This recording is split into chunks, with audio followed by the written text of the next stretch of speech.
우리에게 주시는 하나님의 말씀은 베드로전서 1장 13절에서 23절 말씀입니다. 그러므로 너희 마음의 허리를 동이고 근신하여 예수 그리스도께서 나타나실 때에 너희에게 가져다 주실 은혜를 온전히 바랄지어다. 너희가 순종하는 자식처럼 전에 알지 못할 때에 따르던 너희 사역을 본받지 말고 오직 너희를 부르신 거룩한 이처럼 너희도 모든 행실에 거룩한 자가 되라. 기록되었으되 내가 거룩하니 너희도 거룩할지어다 하셨느니라. 외모로 보시지 않고 각 사람의 행위대로 심판하시는 이를 너희가 아버지라 부른즉 너희가 나그네로 있을 때를 두려움으로 지내라. 너희가 알거니와 너희 조상이 물려준 헛된 행실에서 대속함을 받은 것은 은이나 금같이 없어질 것으로 된 것이 아니요 오직 흠없고 점없는 어린 양 같은 그리스도의 보배로운 피로 된 것이니라. 그는 창세전부터 미리 알리신 바 되시니나 이 말세에 너희를 위하여 나타내신 바 되었으니 너희는 그를 죽은 자 가운데서 살리시고 영광을 주신 하나님을 그리스도로 말미암아 믿는 자니 너희 믿음과 소망이 하나님께 있게 하셨느니라. 너희가 진리를 순종함으로 너희 영혼을 깨끗하게 하여 거짓이 없이 형제를 사랑하기에 이르렀으니 마음으로 뜨겁게 서로 사랑하라. 너희가 거듭난 것은 썩어질 씨로 된 것이 아니요 썩지 아니할 씨로 된 것이니 살아있고 항상 있는 하나님의 말씀으로 되었느니라. 아멘. 우리가 가진 구원은 굉장한 것입니다. 굉장한 것입니다. 세상 모든 보화를 준다고 해도 절대 바꿔서는 안 되는 유일한 것이 있다면 우리가 가진 영원한 생명과 유업의 보장인 구원입니다. 구원하고 온 우주의 모든 재물과 보화와 명예와 권력을 다 줄 테니까 바꾸자고 하면 여러분 바꾸시겠습니까? 그러실 수 없죠. 네. 그래서 우리가 가진 구원은 굉장한 것입니다. 우리의 구원은 오직 삼위 하나님의 열심과 능력으로 된 것입니다.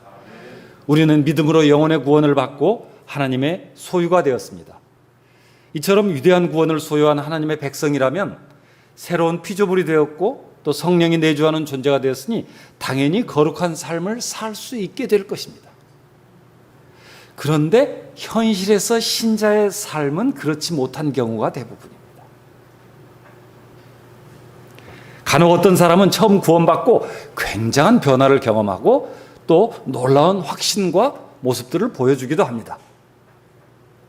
그런데 그런 사람들도 시간이 흐르면 의심이 생기고 또 죄와의 싸움에서 무뎌져서 흔들리는 모습들을 보여주는 것을 우리는 많이 볼 수 있습니다. 구원이 살아계시고 영원하신 신실하신 하나님께서 하시는 일인데 어떻게 이런 일이 생깁니까? 우리도 영적인 굴곡을 수시로 경험하며 살아갑니다. 이 문제는 우리의 질문이며 숙제입니다. 늘 우리를 괴롭히는 그런 문제이죠. 우리는 이 문제에 답을 얻고 싶어서 전능하신 하나님께 기도합니다. 아마 이 문제로 기도하지 않으신 분은 없으실 것입니다. 그런데 이 기도만큼은 하나님께서 침묵하시는 것 같습니다. 전능하신 하나님이시니까 해결하실 능력이 없지는 않으시다면 해결하실 뜻이 없는 건 아닐까요? 그러면 하나님은 우리의 갈등과 괴로움을 보고 즐기는 그런 잔인한 분입니까? 그냥 놔두고 방치하고 보시면서 그냥 즐겁게 야 너네들 잘 놀고 있어 그러시는 분입니까? 그럴 수 없습니다. 만약에 그런 분이라면 어떻게 자신의 독생자를 인간이 되어서 죽게 하실 수 있단 말입니까? 그리고 어떻게 스스로 인간이 되셔서 죽으실 수 있단 말입니까? 어떻게 스스로 그들의 구원을 위한 우리의 구원을 위한 보증금으로 스스로 되실 수가 있단 말입니까? 그러면 무엇일까요? 사도 베드로는 본문에서 그리스도인이 되었으니 어떻게 살 것인가에 대한 4가지 명령을 통해서 이 문제에 대해서 우리가 그 이유를 생각해 보도록 돕고 있습니다. 베드로서는 잘 아시는 바대로 사도 베드로가 고난 중에서 신앙을 지켜나가는 디아스포라 그리스도인들에게 쓴 위로와 격려의 편지입니다. 사도 베드로는 너희는 삼위 하나님의 열심으로 구원하신 사람이라는 내용으로 편지를 시작합니다. 너희를 거듭나게 하사 영원한 산 소망을 주셨다. 우리가 받을 유업을 하늘에 간직하고 있다. 구원을 위해 하나님이 능력으로 보호하신다. 선지자들은 너희의 구원을 위해 그리스도를 연구했고 예언했다. 그래서 너희가 극심한 환난 중에도 크게 기뻐한다. 심지어 천사들도 그리스도의 때를 보기를 간절히 원했다. 이런 말씀들을 통해서 우리에게 위로와 확신의 권면의 말씀을 합니다. 그리고 즉시 그러므로라는 접속사를 사용합니다. 그러므로 너희는 이렇게 살라고 말하려고 하는 것입니다. 첫 번째 명령은 13절에 나옵니다. 그러므로 너희 마음의 허리를 동이고 근신하여 예수 그리스도께서 나타나실 때 너희에게 가져다 주실 은혜를 온전히 바랄지어다. 은혜를 온전히 바랄지어다. 다시 말하면 은혜를 충만하게 소망하라고 말하고 있습니다. 마음의 허리를 동이고 근신하여라는 표현은 감정이나 지식보다는 의지적인 요소를 강조하고 있습니다. 마음의 허리를 동이고 그리스도께서 나타나실 때 주실 은혜를 충만하게 소망하라. 온 삶으로, 온 마음에 가득 채워서 소망하라. 그것이 첫 번째 명령입니다.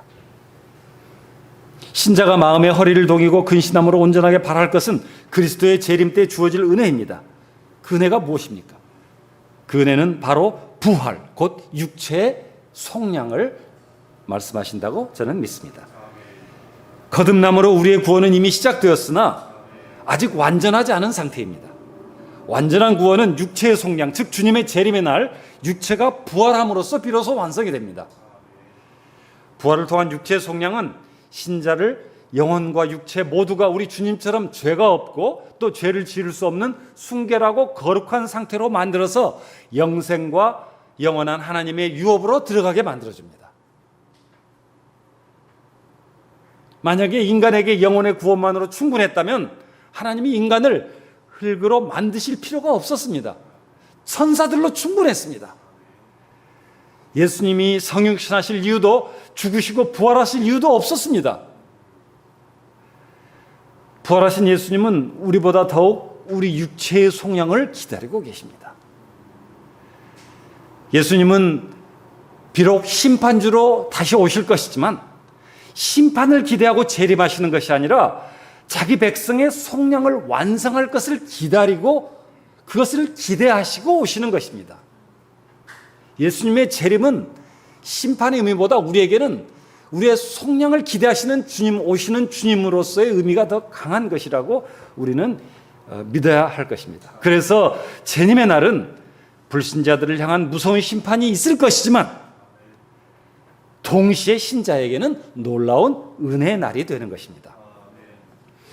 초대교회 이후로 모든 신실하고 충성된 신자들은 부활을 확신했기에 박해와 죽음을 두려워하지 않았습니다.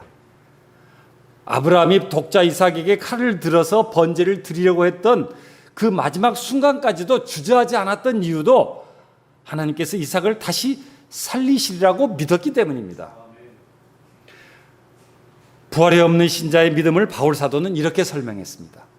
그리스도께서 만일 다시 살아나지 못하셨으면 우리가 전파하는 것도 헛것이요 또 너희 믿음도 헛것이며 또 우리가 하나님의 거짓 증인으로 발견되리니 우리가 하나님이 그리스도를 다시 살리셨다고 증언하였습니다. 만일 죽은 자가 다시 살아나는 일이 없으면 하나님이 그리스도를 다시 살리지 아니하셨으리라. 만일 죽은 자가 다시 살아나는 일이 없으면 그리스도도 다시 살아나신 일이 없었을 터이요 그리스도께서 다시 살아나신 일이 없으면 너희의 믿음도 헛되고 너희가 여전히 죄 가운데 있을 것이요 또한 그리스도 안에 잠자는 자도 망하였으리니 만일 그리스도 안에서 우리가 바라는 것이 다만 이 세상의 삶뿐이면 모든 사람 가운데 우리가 더욱 불쌍한 자이리라. 이것이 부활이 갖고 있는 의미입니다. 부활이 갖고 있는 중요성입니다. 위대한 구원을 가진 신자는 주님의 재림과 그때 받을 부활, 즉 육신의 속량을 온전하게 충만하게 소망하며 살아갑니다. 두 번째 명령은 14절 15절입니다.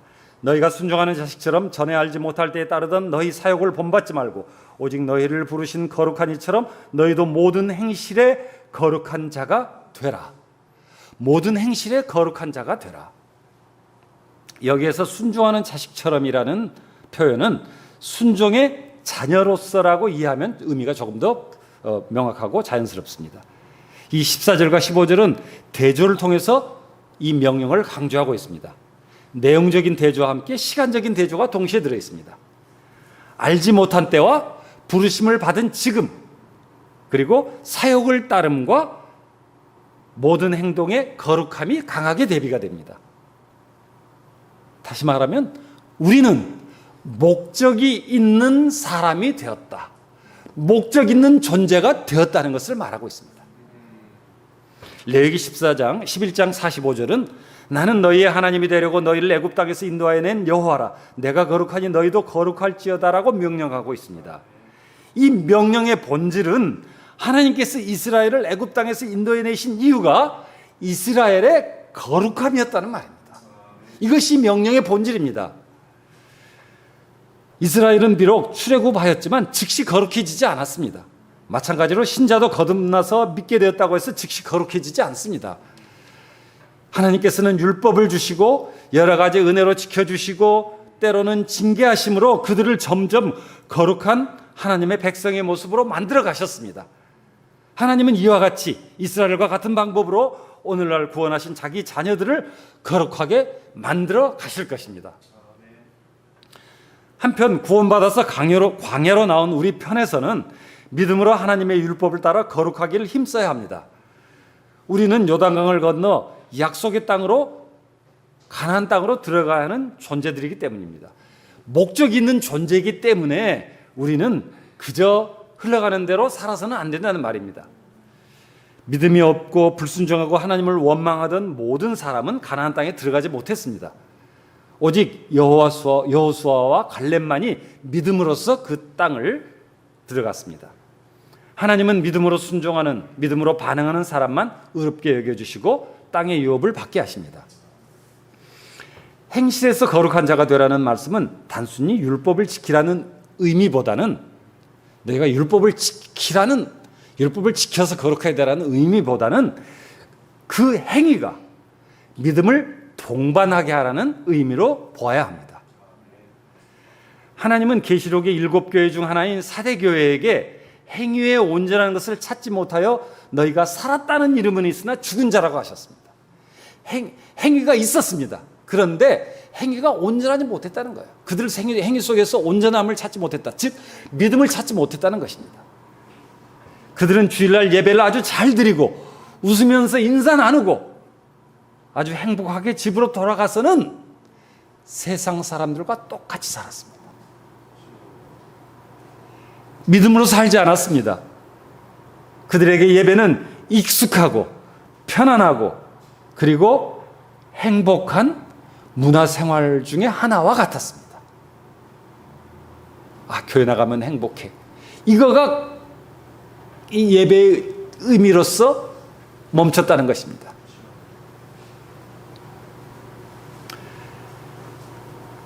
그러나 믿음이 없이는 하나님을 기쁘시게 하지 못한다고 성경은 말씀합니다. 믿음이 없이는 하나님을 기쁘시게 하지 못하나니 하나님께 나아가는 자는 반드시 그가 계신 것과 그가 자기를 찾는 자들에게 상 주시는 심을 믿어야 할지니라. 우리의 모든 행위는 하나님을 찾는 행위여야지, 그렇게 믿음의 행위가 되어야지 그저 그것을 행함으로써 만족하는 우리의 행복을 추구하는 행위가 되어서는 안 된다는 것입니다. 기도 자체보다는 무엇을 기도하는지가, 구제 행위보다는 어떤 동기로 구제하는지가, 예배 행위보다는 예배하는 마음의 중심이 성경을 얼마나 많이 읽는가 보다는 말씀을 얼마나 무겁게 받아들이는가 하는 것이, 그것이 중요하다는 말입니다. 신자의 행함은 주 예수님께 대한 믿음을 증명할 때만 가치가 있습니다. 이건 정말 중요한 표현입니다. 신자의 행함은 주 예수 그리스도에 대한 믿음을 증명할 때, 즉 하나님을 영화롭게 할 때만 의미가 있다는 말입니다. 그 가치가 있다는 말입니다. 이처럼 위대한 구원을 가진 신자는 순종하는 아들로서 모든 행실에서 믿음을 통하여 거룩하게 됩니다. 세 번째는 17절입니다. 외모로 보시지 않고 각 사람의 행위대로 심판하시는 이를 너희가 아버지라 부른즉 너희가 나그네로 있을 때를 두려움으로 지내라. 신자가 하나님에 대해서 가질 두려움, 즉 경외함은 윤리적이나 도덕적인 차원이 아니라 믿음의 차원에 있습니다. 모세가 태어날 때 히브리 산파들은 하나님을 경외함으로 애굽 왕 바로의 명령을 거역하고 남자아이들을 살렸습니다. 종으로 팔려가서 여주인의 요구를 거절한 요셉이나 또 포로로 잡혀갔지만 믿음을 지키려고 애썼던 다니엘과 세 친구들 또한 하나님을 경외했던 사람들입니다. 하나님의 심판은 공명정대합니다. 사람은 속여도 하나님을 속일 수가 없습니다. 비록 우리의 행위가 선해 보이는 행위일지라도 외모를 꾸미는 용도로 사용한다면 그것은 하나님을 속이려는 행위가 되기 때문에 겉으로는 선한 것으로 보일 수 있지만 실상은 죄악입니다. 이사야 7장에 유다 왕 아하스는 하나님께서 에브라임 아람 동맹이 유다를 쳐들어왔을 때 그때 있던 이야기죠. 하나님께서 깊은 데에서든지 높은 데에서든지 징조를 구하라고 했을 때 나는 하나님을 시험하지 않겠다고 매우 겸손한 반응을 했습니다. 이 자체만 보면 굉장히 겸손한 반응입니다. 그러자 이사야 선지자가 이렇게 말합니다. 너희가 사람을 괴롭히고서 그것을 작은 일로 여겨서 또 나의 하나님을 괴롭히려고 하느냐라고 책망합니다. 아하스는 하나님을 두려워하는 척했으나 사실은 아람 에브라임 동맹을 두려워했으며 아시리아 왕을 더욱 두려워했습니다. 그래서 외교술과 사람의 힘, 즉 아시리아 왕을 의존해서 그 아람 에브라임 동맹을 대적하려고 하였고 또 어려움이 닥칠수록 하나님 대신 다메섹 신들을 제사를 했습니다. 그것이 역대하 27장에 자세하게 나와 있습니다. 그 결과는 따라서 그가 하나님을 시험하지 않겠다고 한 이 고백은 이 대답은 겸손한 것이 아니라 위선이었고 악한 행위였습니다. 그러므로 책망을 받은 것입니다. 그 결과는 수치와 파멸이었으며 그는 죽어서 왕들이 묻히는 묘실에도 묻히지 못하였습니다. 그러므로 사도는 나그네로 있을 때를 공명정대하게 심판하시는 하나님 아버지를 경외하면서 지내라고 명령합니다. 이 경외의 핵심은 경배하는 행위보다 마음 자세와 태도입니다. 우리 직장인들이 회사에서 회장을 만날 때에도 그가 직장의 생명줄을 가졌기 때문에 대단히 조심하며 공손하게 인사합니다. 그렇지 않습니까? 저는 직장 생활할 때 그렇게 했습니다. 그런데 하나님은 우리의 영원한 생명줄을 가지신 분입니다. 더구나 온 세상의 창조주입니다. 창조주로서 하나님의 능력만으로도 하나님은 무한한 경외를 받으실 대상입니다. 그런데 그 하나님이 심지어 죄인을 위해서 행하신 사랑의 신실함을 생각한다면, 그것을 안다면 어찌 진심으로 경외하지 않을 수가 있단 말입니까? 하나님은 우리를 구원하시기 위해서 자신의 독생자 예수 그리스도를 죄 있는 육신의 모양으로 보내어서 점없고 흠없는 보배로운 피를 흘리게 하셨습니다. 영원전부터 계시던 성자께서 우리 때문에 피조물인 사람으로 세상에 오셨습니다. 영원전에 세우신 구원의 약속을 지키시려고 우리가 여전히 아직 죄인이며 하나님과 원수되었을 때 우리를 위해서 죽으셨습니다. 하나님의 아들로서 또한 하나님 자신이신 예수님의 피로 완성하신 대속의 완전한 영광스러움을 알고 있다면, 그 대속의 완전한 영광스러움에 내가 포함되어 있다고 고백한다면 주님을 경외하지 않는 것은 하나님을 모욕하는 것입니다.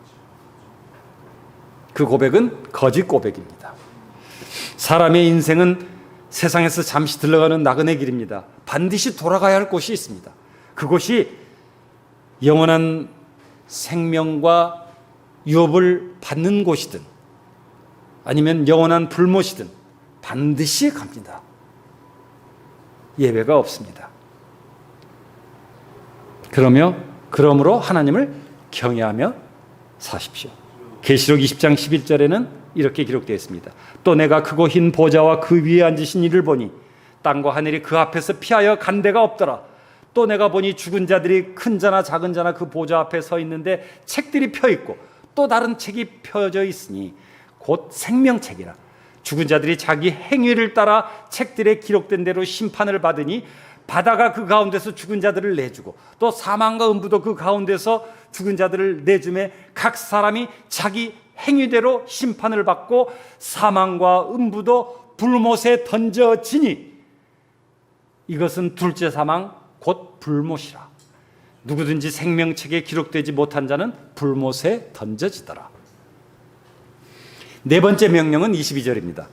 너희가 진리를 순종함으로 너희 영혼을 깨끗하게 하여 거짓이 없이 형제를 사랑하기에 이르렀으니 마음으로 뜨겁게 서로 사랑하라. 사도는 끝으로 마음으로 서로 뜨겁게 사랑하라고 명령합니다. 거듭남이 인간적 노력이나 공로로 된 것이 아니라 영원하신 하나님의 살아있는 말씀으로 되었기 때문에 참 신자는 그리스도와 연합되어서 점차 그리스도의 모습이 드러나게 됩니다. 생명의 말씀은 신자의 속에서 자라나며 진리의 말씀에 순종하게 만듭니다. 그 결과 그는 점차 영혼이 깨끗해지고 하나님을 사랑하며 또한 거짓 없는 진실함으로 형제를 사랑하게 되어갑니다. 마음으로 뜨겁게 사랑하는 것은 율법의 완성이라고 바울 사도는 말하고 있습니다. 피차 사랑의 빛 외에는 아무에게든지 아무 빛도 지지 말라. 남을 사랑하는 자는 율법을 다 이루었느니라. 간음하지 말라, 살인하지 말라, 도적질하지 말라, 탐내지 말라 한 것과 그 외에 다른 계명이 있을지라도 내 이웃을 내 자신과 같이 사랑하라 하신 그 말씀 가운데 다 들었느니라. 사랑은 이웃에게 악을 행하지 아니하나니 그러므로 사랑은 율법의 완성이니라. 주님의 일을 하기 위해서 구해야 할 모든 은사도 사랑의 길 안에서 구하라고 바울 사도는 명령합니다. 모든 신령하고 거룩한 행위와 은사들은 사랑의 길 안에 있어야 합니다. 이처럼 형제 사랑은 신자가 나그네 인생길에서 맺어야 할 궁극적인 삶의 열매입니다. 신자는 자신의 의지로 진리이신 예수님께 순종하게 됩니다. 형제를 사랑하는 일 또한 자연스럽게 되는 일도 가만히 있으면 저절로 되는 일도 아닙니다. 불신자일 때는 불가능했지만 성령으로 거듭난 신자는 선을 선택할 능력이 회복되었습니다. 여전히 죄를 선택하고 싶은 부패한 육체의 욕구가 남아있지만 그에게는 성령께서 바라시는 것을 따를 수 있는 능력이 은혜로 주어졌습니다. 그 능력도 주시지 않으시고 너희는 선을 행하라고 말하시는 악한 하나님이 아니시라는 말입니다. 순종에는 자동 모드가 없습니다. 그래서 매번 다시 선택해야 하지만 그러나 우리가 그것을 선택할수록 더 쉬워집니다. 죄도 마찬가지죠. 죄도 우리가 선택할수록 더 쉬워져서 점점 더 쉽게 죄를 집니다. 순종도 마찬가지로 더욱더 쉽게 되어집니다. 이것이 하나님의 은혜입니다. 그런 방식으로 형제사랑이라는 주님의 새 계명에 이르는 과정을 살아내도록 살아있는 하나님의 말씀이 우리에게 힘을 줍니다. 우리가 그런 삶을 살아갈 수 있도록 성령님이 돕습니다. 우리가 그런 삶을 살아가도록 도와주시라고 예수 그리스도께서 우리를 중보하고 계십니다. 그런 것들은 눈에 보이지 않지만 그런 일이 지금 우리 가운데 있습니다. 그래서 하나님은 나그네 인생을 끝마친 모든 사람을 그래서 하나님은 나그네 인생을 마친 모든 사람을 그 행위대로 심판하실 것입니다. 베드로는 사도를 통해 하나님께서 구원받은 신자에게 명령하신 이 모든 일은 우리의 감정을 부추기지 않고 오히려 의지를 촉구하고 있습니다. 특별한 능력을 체험하는 일과는 무관합니다. 세상 부귀 영화와는 전혀 거리가 먼 일입니다. 얼핏 보면 패배자 같은 모습처럼 보일 수도 있습니다. 세상에서 그렇게 살면 패배자가 되는 거야. 이렇게 보입니다. 이런 과정 가운데 하나님은 아무런 역할도 응답도 안 하시는 것처럼 보입니다. 실제로 신자가 모두 직접 감당해야 하는 일들입니다. 그런데 이것이 하나님께서 신자를 거룩하고 명예로운 하나님의 자녀로 만들어 가시는 방식입니다. 이 방식으로 하나님은 자기의 백성을 명예롭고 거룩한 사람으로 만들어 가신다는 말입니다. 우리가 아는 하나님은 공의로우십니다. 신명기 28장처럼 순종하는 자에게는 복을 주시고 거역하는 자에게는 저주를 주십니다. 그러나 거기서 끝이 아닙니다. 하나님은 은혜롭습니다. 시편 103편에서 나오는 것처럼 우리의 죄를 따라 우리를 처벌하지는 않으십니다. 그래서 독생자를 세상에 보내서 스스로 구원할 능력이 없는 죄인을 구원하시는 자비로운 분입니다. 그리고 거기서 한 단계 더 나아가십니다. 하나님은 우리를 명예롭게 하십니다. 고난을 주시고 침묵하심으로 눈물의 시간을 거치게 하시고, 그리고 하나님의 마음을 알고 하나님을 사랑하게 하시며 거룩한 존재로 빚어가십니다. 성경의 모든 믿음의 인물들은 그렇게 했습니다. 모든 신자는 이러한 과정을 거쳐서 비로소 하나님이 누군지, 하나님이 자신의 인생에서 어떻게 일하시는지, 하나님께 속한 사람의 책임이 무엇인지, 하나님의 영광을 위한 존재의 명예로움이 무엇인지를 알게 됩니다. 신자는 그렇게 갈등도 하고 의심도 하고 때론 낙심하기도 하고 하나님께 원망도 하면서, 그러나 결국은 그리스도의 도의 초보를 버리고 완전한 곳을 향하여 나아갑니다. 하나님께서 택하신 존재는 그러한 존재입니다. 사랑하는 성도 여러분, 사도는 너희가 이처럼 위대한 구원을 받았으니 부활의 은혜를 충만하게 사모하며 모든 행실에 거룩하며 나그네로 있을 때를 두려움으로 지내며 형제를 마음으로 뜨겁게 사랑하라고 명령하고 있습니다. 이를 통해서 신자를 명예로운 자녀로 빚어가시는 하나님을 알아가게 돕고 있습니다. 고난과 시험은 독생자를 보내신 하나님의 놀라운 자녀 교육 방식입니다. 그러므로 우리의 완전한 구원을 끝까지 절대로 포기하지 않으시는 신실하신 예수님 안에서 복음의 빛을 세상에 비추는 명예로운 자녀이며 증인으로 살아가시기를 주 예수님의 이름으로 축원합니다. 기도드리겠습니다. 사랑하는 주 하나님 아버지, 우리를 하나님 나라의 백성 삼아주셔서 감사합니다. 감사해서 천국 백성답게 살고 싶은데 현실은 차이가 많습니다. 눈물을 흘리며 씨를 뿌려도 곡식은 너무 더디게 자라고 해충과 잡초는 너무 잘 자랍니다. 농약을 뿌려서 해충도 잡초도 단번에 없애주시면 좋겠는데 하나님은 그냥 두십니다. 그런데 그것이 알곡인 우리 때문에 그렇게 하시는 하나님의 지혜요 자녀 사랑임을 알았습니다. 그러니 잡초와 해충 같은 고난과 죄악의 도전을 이겨내고 주님 다시 오실 때 하늘 창고로 들여지는 좋은 알곡과 같은 하나님의 백성으로 살아가도록 인도해 주십시오. 나그네로 살아가는 동안 부활을 소망하며 모든 행실에 거룩하며 하나님 앞에서 두려움으로 지내며 형제를 뜨겁게 사랑하며 살도록 우리를 지도해 주십시오. 그래서 하나님의 약속과 구원의 영광을 증명하는 주님의 명예로운 자녀로서 복음의 증인으로서 세상에 드러나도록 성령님을 충만하게 부어 주십시오. 주 예수님의 이름으로 기도드립니다. 아멘.